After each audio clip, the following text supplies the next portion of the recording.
Fala galera, como vocês viram aí no último vídeo, eu já deixei o link da Junior Achievement na descrição, beleza? Vai estar sempre lá para mim de agora. Vamos começar. Questão 1. O óxido de vanádio é constituído de moléculas de V2OY. Sabendo que a massa molecular de V2OY é 182U, determine o valor de Y. Questão bem tranquila. A massa molar de uma molécula de V2OY é 182U. Bom, a massa molecular de uma molécula, ela é a massa da soma das massas dos seus elementos químicos que compõem. Nesse caso, a gente tem 2 átomos de V e Y átomos de O, correto?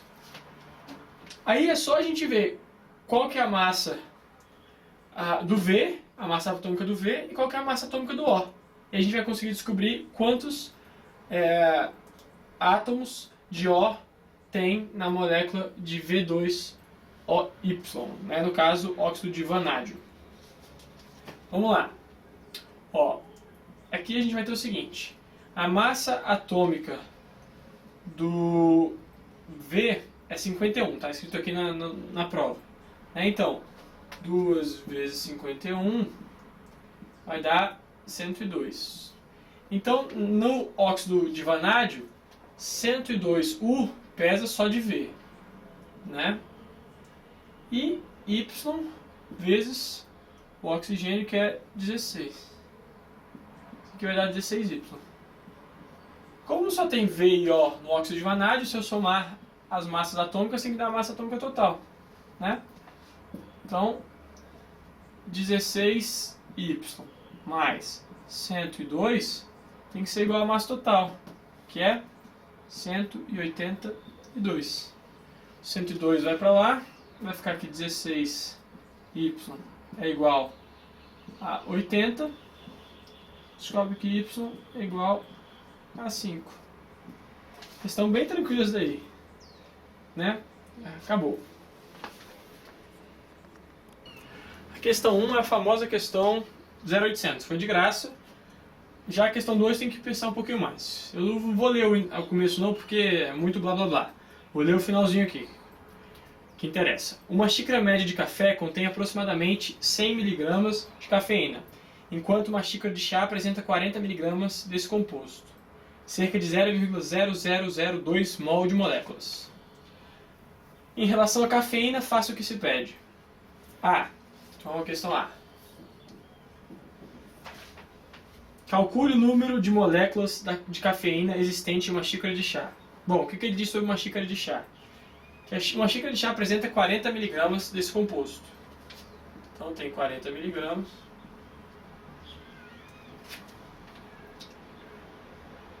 Cerca de 0,0002 mol. Então, nessa mesma xícara que tem 40 mg, 40 mg representa 0,0002 mol de moléculas. Só que ele quer quantas moléculas tem uma xícara. O que a gente sabe? Que 1 mol de qualquer coisa, no caso de moléculas, tem 6 vezes 10 a 23 moléculas. É a constante de Avogadro que está lá em cima nos dados da prova. Só que nessa xícara só tem 0,0002 mol. Bom, quanto representa 0,002 mol? X moléculas, não sei, vou descobrir. Sei que 1 mol representa 6 vezes 10 a 23 e 0,0002 mol representa, não sei, vou descobrir. Vamos lá, regra de 3, clássica. 1 vezes x, x. 0,00002 é a mesma coisa que escrever 2 vezes 10 a menos 1, 2, 3, 4. Então, eu não gosto muito de trabalhar com decimal, dá mais trabalho, a gente coloca em potência de 10. Isso aqui vezes 6 vezes 10 a 23. Porque aí fica mais fácil de cancelar e de ver. Então, x vai ser igual a 2 vezes 6, 12. Ó, multiplicação de potência de mesma base. 10 a menos 4 vezes 10 a 23. Conserva a base. Somos expoentes. Menos 4 mais 23 vai dar 19. Ordem de grandeza. Tem que ter seu número maior que 1, menor que 10. Maior ou igual a 1, menor que 10. A gente tem que deixar que x é igual a 1,2 vezes 10 a 20. Pura formalidade. Beleza? Então, o que é isso? 1,2 vezes 10 a 20 moléculas. Então, numa xícara de chá que tem 40 mg de cafeína, que tem 0,002 mol, tem 1,2 vezes 10 a 20 moléculas de cafeína. Beleza? Aí a B, questão B, é mais interessante. Não é mais interessante não, mesmo interesse. Pergunta o seguinte: determine a massa molar em grama por mol da cafeína. Bom, olha só. O que é a massa molar? Massa molar é a massa pela quantidade de mol, né? Massa molar, que é em grama por mol. Aí o que a gente tem que ver? Tem que saber em 1 mol quantas gramas a gente tem de cafeína, né? Que é justamente a massa molar. A gente diz 20 gramas por mol, quer dizer que em 1 mol dessa coisa pesa 20 gramas, a gente tem 20 gramas, né? Vamos lá. O que a gente sabe? A gente sabe que 40 miligramas tem 0,002 mol, né? Então, a gente tem que descobrir em 1 mol quantas gramas a gente tem. Né? Vai ser outra regra de 3 que a gente vai fazer. Vou apagar aqui para a gente ter mais espaço.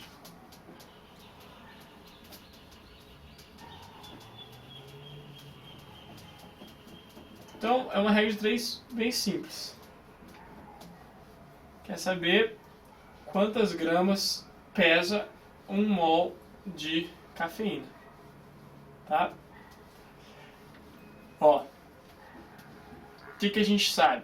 Ele diz que, vou copiar aqui, 40 miligramas, mili é o prefixo de 10 a menos 3, né?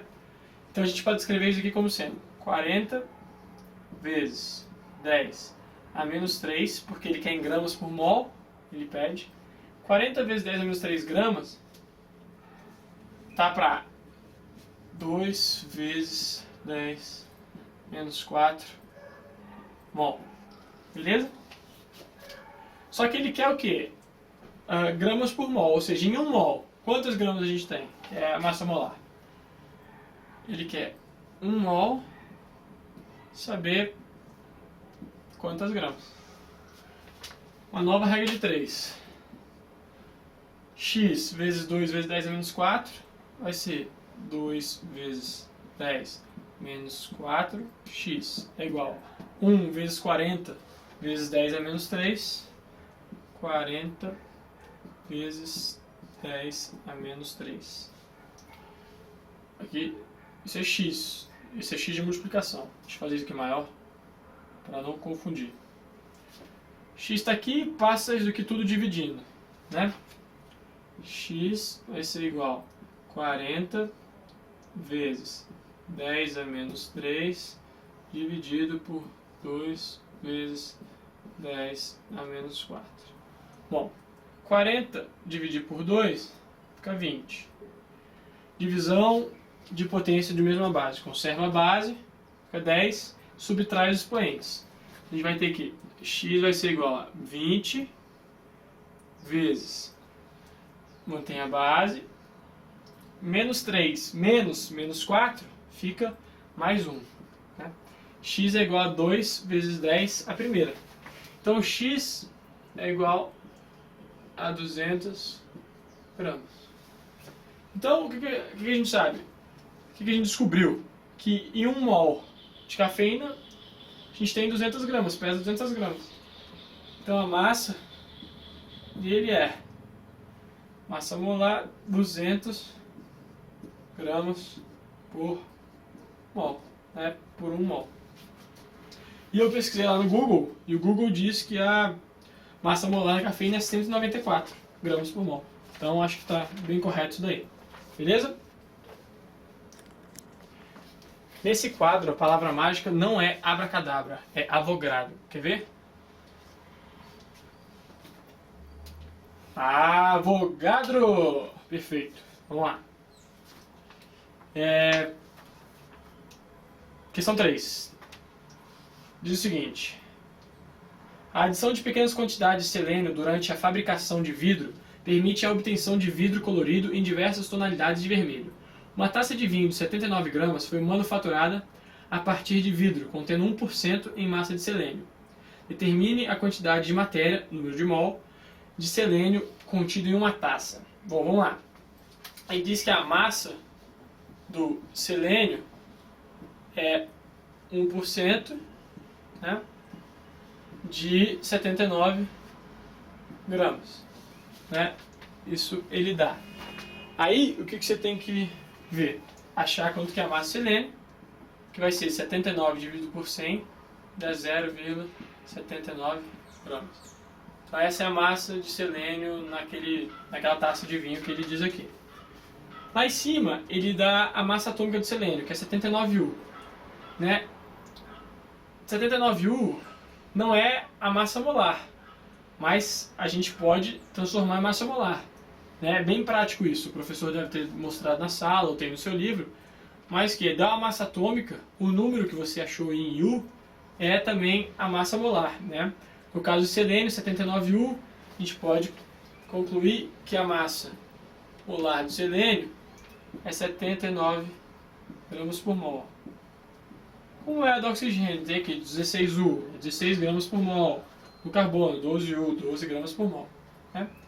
Então, disso daqui, a gente sabe que em 1 mol tem 79 gramas de selênio, né? Pesa 79 gramas de selênio. Só que na taça de vinho só tem o quê? 0,79 gramas. Quanto em mol isso representa? X. Regra de 3. Beleza? Tranquilo isso daí. Vamos lá. Aí 0,79 vezes 1 dá 0,79. X vezes 79. 79x. Aí 79 está multiplicando x, passa dividindo. X vai ser igual a 0,79 dividido por 79. 0,79 dividido por 79 vai dar 0,01. Né? Isso daqui é fácil, né? Talvez o pessoal às vezes confunde tudo, mas aí a gente pode pensar o seguinte, que 79 é a mesma coisa que... Eu vou fazer aqui só para mostrar, às vezes o pessoal tem dificuldade. 79 é a mesma coisa que 0,79 vezes 100. Né? 100 vezes 0,79 dá 79. 0,79 dividido por 0,79, corta, né? Dá 1. 1 dividido por 100, 0,01 mol. Beleza? Vocês estão bem tranquilos isso daí, né? Show de bola. Vamos lá. E assim segue a prova, com inúmeras e inúmeras regras de 3. Muita proporção. Vamos lá. Questão 4. Em condições normais, um adulto, no seu processo de respiração, lança diariamente na atmosfera aproximadamente 1.012 gramas de gás carbônico, CO2. Calcule a quantidade de moléculas de gás carbônico lançada na atmosfera no decorrer de um dia. Tá, então ele deu que a massa de CO2, que é lançada num dia, de 1.012 gramas. Tá. A gente tem que calcular qual que é a massa molar do CO2. Tá? Bom, CO2 é 1C mais 2O. A massa molar do C é 12, então 1 vezes 12 vai dar 12. E a do oxigênio é 16. 2 vezes 16, 32. Beleza? Então, a massa molar do CO2 vai ser 12 mais 32, 44 gramas por mol. E aí, outra regra de 3, né? A gente sabe que, veja bem,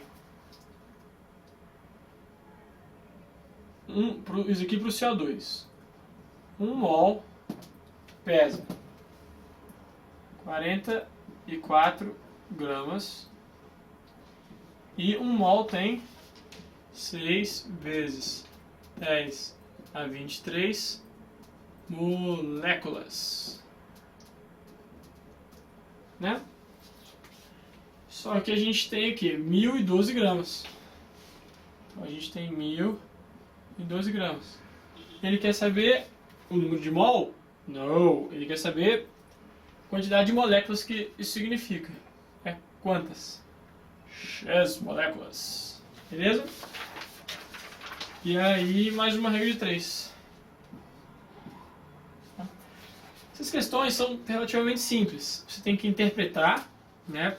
Saber o que ele te dá. Ele te deu a massa molar do CO2, ele te deu a quantidade de matéria de CO2. Não, ele te deu a massa em gramas de CO2. Né? E depois saber colocar as coisas embaixo das coisas certas. Né? Gramas embaixo de gramas. Ver se está falando sobre o mesmo composto químico. Mas é relativamente simples. Tá?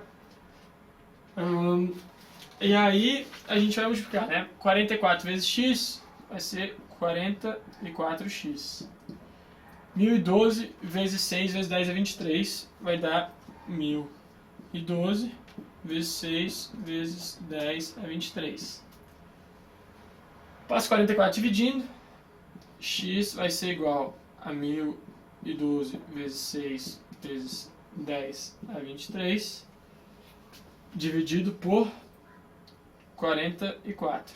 Esse vezes aqui está grandão, não é um pontinho, porque está multiplicando a potência de 10, né? Eu gosto de indicar assim. O Alvir também gosta de indicar assim, professor de física de vocês. Aí, 1012 dá para dividir por 44, e segundo a minha cola, dá 23. 23 vezes 6 dá 148. Então, x vai ser igual a 148 vezes 10 a 23, o que? Moléculas.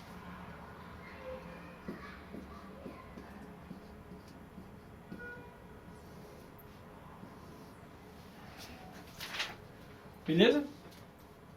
E aí, tem aquela formalidade, né?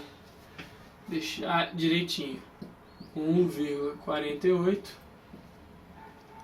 vezes 10 a 25 moléculas. Tá? Questão tranquila também.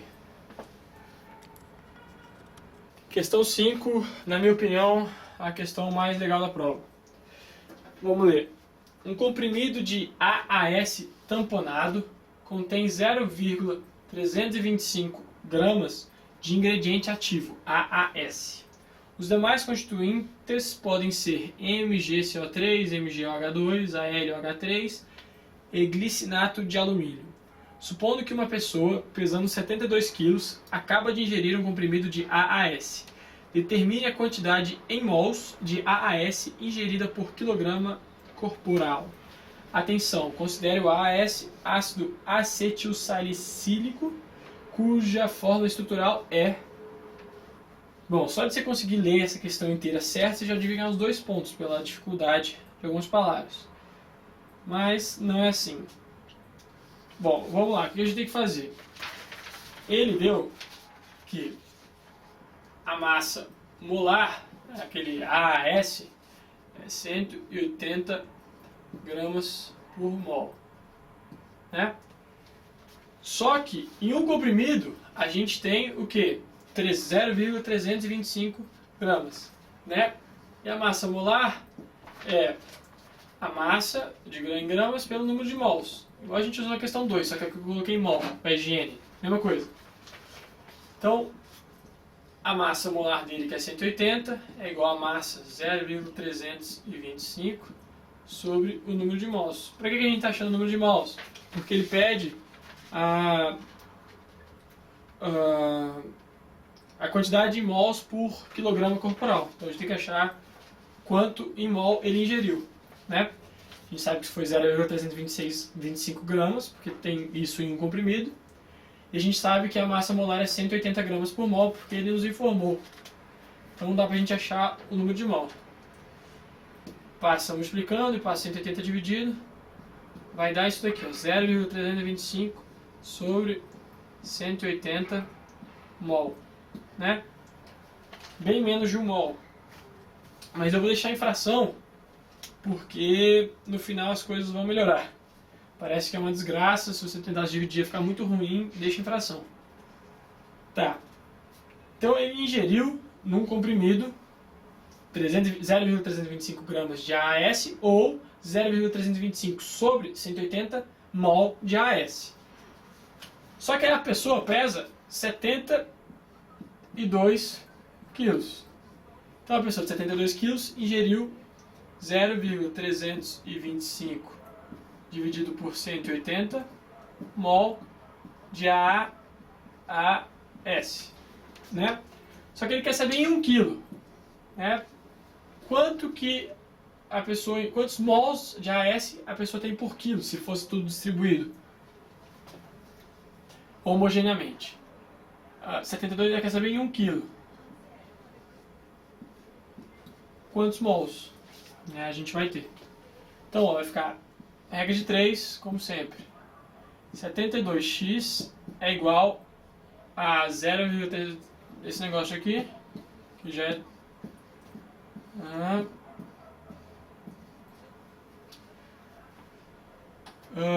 vezes 1, né? Então dá isso aqui mesmo. E aí que vem a grande beleza do negócio. É que vai fazer o seguinte. X vai ser igual, passo 72 dividindo, né? Eita.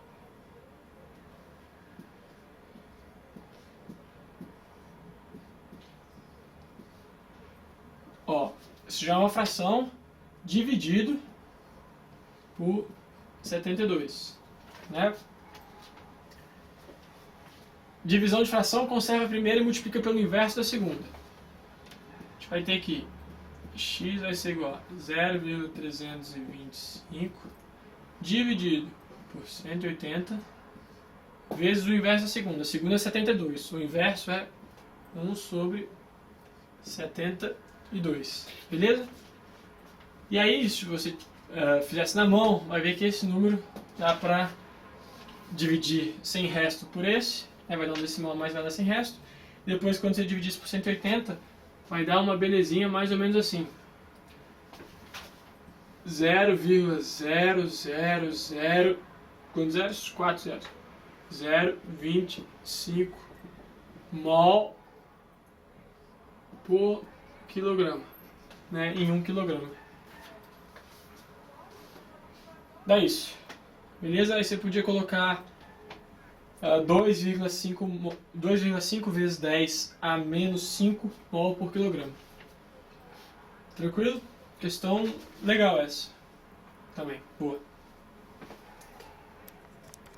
Para finalizar, vamos fazer a questão número 8 aí. Vamos começar com a A, que você tinha que ter estudado, não tem muita conta para fazer, é só se lembrar.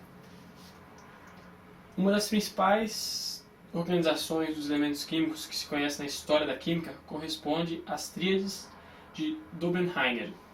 Cite 2 características de sua organização dos elementos químicos. Bom, eu citei 3, eu vou ler o texto que eu escrevi aqui. A primeira, divide os elementos químicos em grupos de 3, tríades.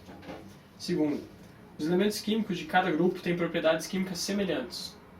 Terceira, a massa atômica do elemento central é aproximadamente igual à média aritmética dos outros dois. E aí eu trouxe aqui uma tríade, que a gente tem o cloro, o bromo e o iodo, né? E vamos ver. A média aritmética, o elemento central é o bromo, né? Vamos fazer a média aritmética do cloro, do iodo, da massa atômica deles. Ó, 126,9 mais 35,5 dividido por 2, isso daqui vai dar 81,2. Muito próximo do 79,9 que é a massa atômica do bromo, né? Então eu trouxe isso daí só para a gente comprovar e dar uma olhada, ter um exemplo, beleza? E aí vamos fazer a letra B, que ela é mais interessante, ela é mais cobrada nos vestibulares e nas próprias questões, questão melhor. E ela é bem boa. Vamos lá. Está chegando ao fim de mais um vídeo, né? Se você gostou, clique em gostei. Se não gostou, clique em gostei. Qualquer dúvida, sugestão, comentário, reclamação, xingamento, vem só fazer aqui nos comentários, aqui embaixo.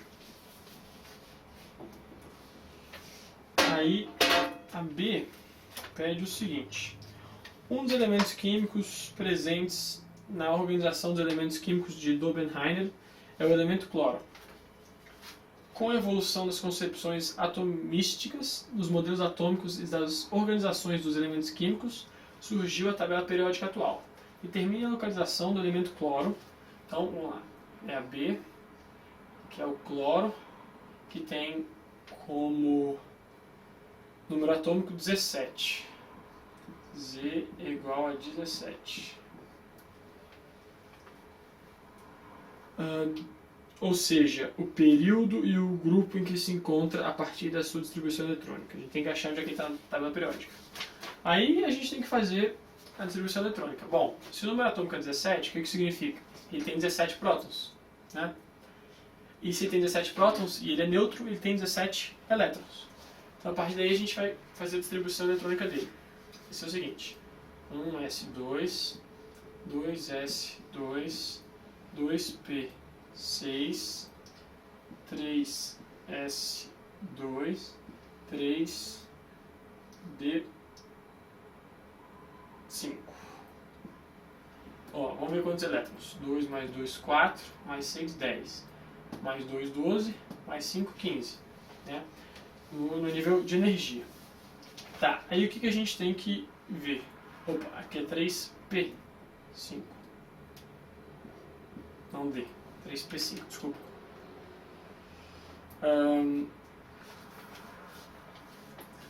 Quantos elétrons ele tem na camada de período? Para a gente ver qual é a família ou grupo.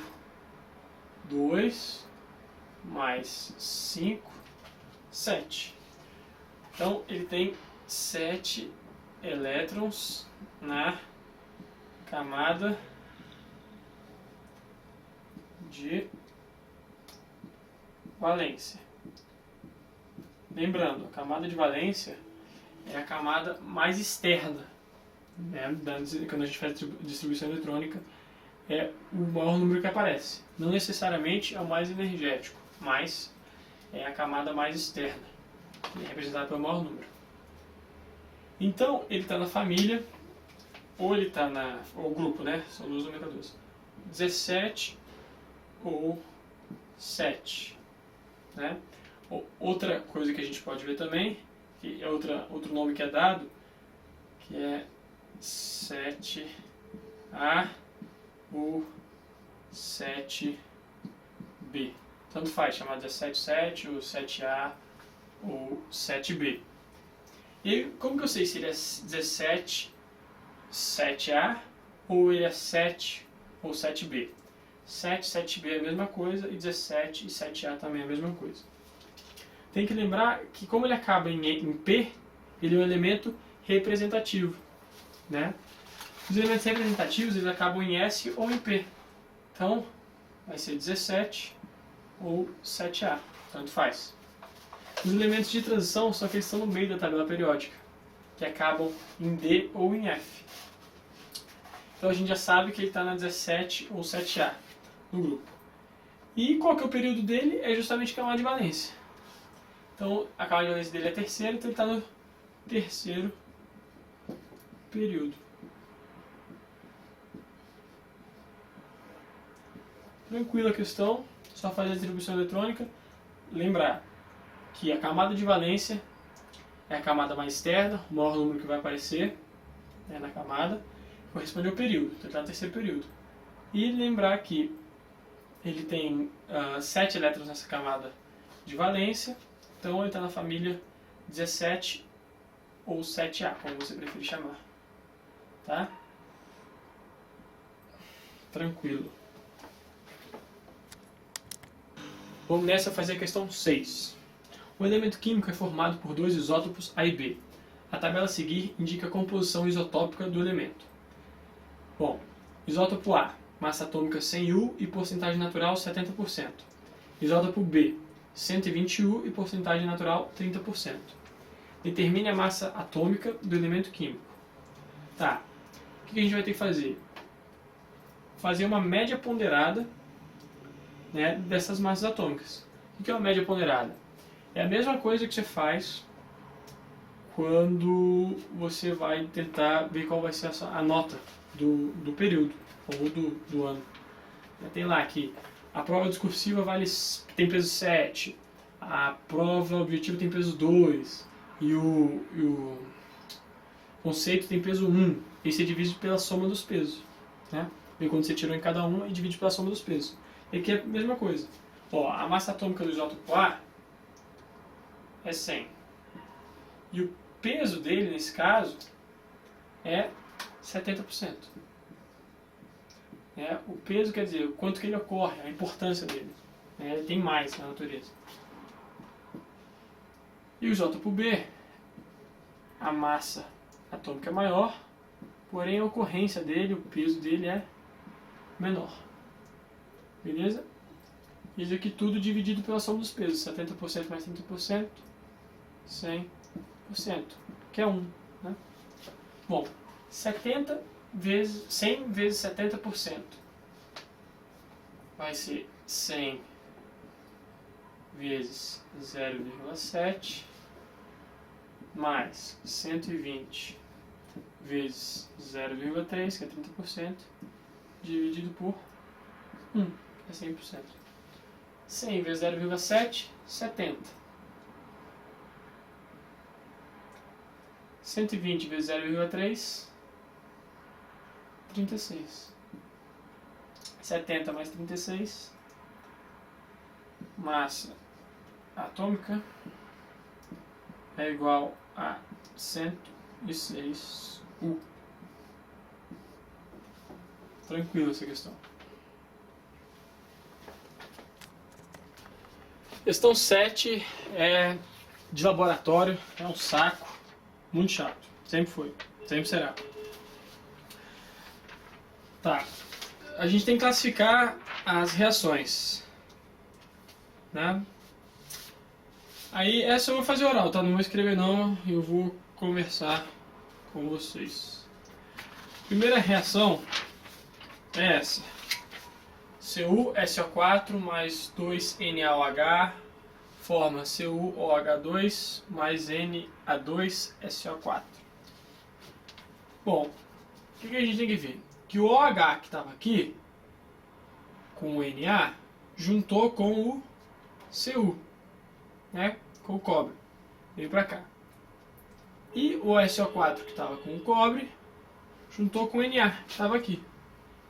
Então, como é que chama isso? Chama dupla troca. O que estava aqui veio para cá, o que estava aqui veio para cá. Né? Dupla troca ou permutação. Aí na equação 2, a gente tem o CuOH2 formando CuO mais H2O. Tem que reparar que desmembrou. Né? Tinha só um composto químico e se formaram dois a partir dele. Aí chama análise ou decomposição. Na terceira, a gente tem o zinco mais 2AgNO3 forma 2Ag mais ZnNO3 O que aconteceu? O zinco entrou aqui e o ouro, vai ser prata. Prata saiu, né? Então, houve uma permutação simples troca, desculpa, ou deslocamento. O que estava aqui saiu e o que estava aqui entrou. Uma troca simples, né? Na quarta, foi a mesma coisa de cima. Ó. Tinha o C mais H2O, virou CO mais H2O. Mais H2, não tem esse O aqui, desculpa. Viajei. Então o que aconteceu? Esse O estava aqui com H2O na água e veio para o carbono. O H2 ficou lá sozinho. Então também é simples troca o deslocamento. E na última tem dois compostos químicos distintos e eles juntam e formam apenas um. Chama adição ou síntese.